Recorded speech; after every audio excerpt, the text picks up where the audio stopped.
ฟืองลือกระเดืองไปทั่วดินลาวทางหนึ่งได้เห็นหน้าสาวนัดกันกับเจ้าเมื่อข้าวปีใหม่ผู้สาวเมืองเฟืองแข็งเวียงจันทร์ผู้งามวิไลงามกิริยาคำเบามวลลายจับจิตฝังใจเมื่อได้มาเห็นเป็นบุญหนักหนาที่อ้ายได้มาพบเนื้อนวลกินดอกจำปาหอมหวนดึงใจสักส่วนปรึกษาไต่เต้นเที่ยวเขื่อนน้ำลีกสองคนเฮาหมดมือ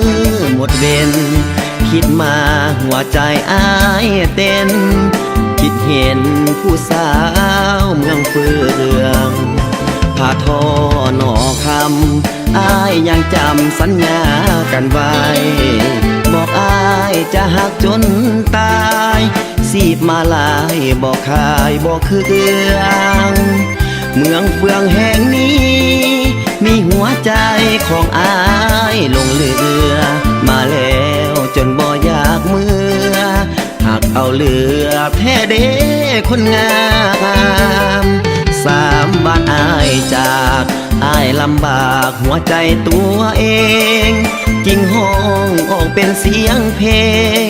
ส่งบรรเลงให้น้องทุกยามบ่นานดอกน้อ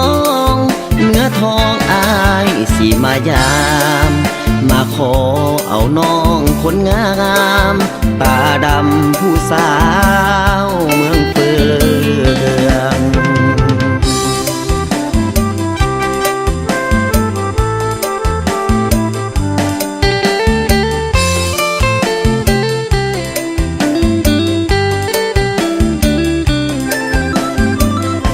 ผ้าทอ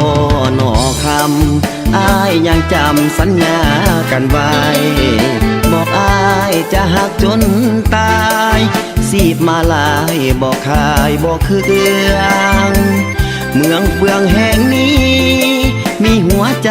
ของอ้ายลงเรือมาแล้วจนบ่อยากเมื่อ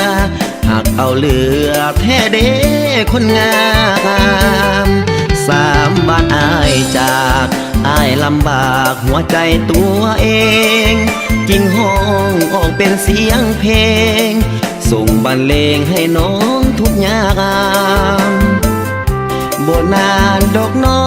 งเนื้อทองอ้ายสิมายามมาขอ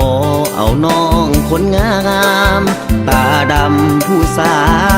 วเมืองเฟือง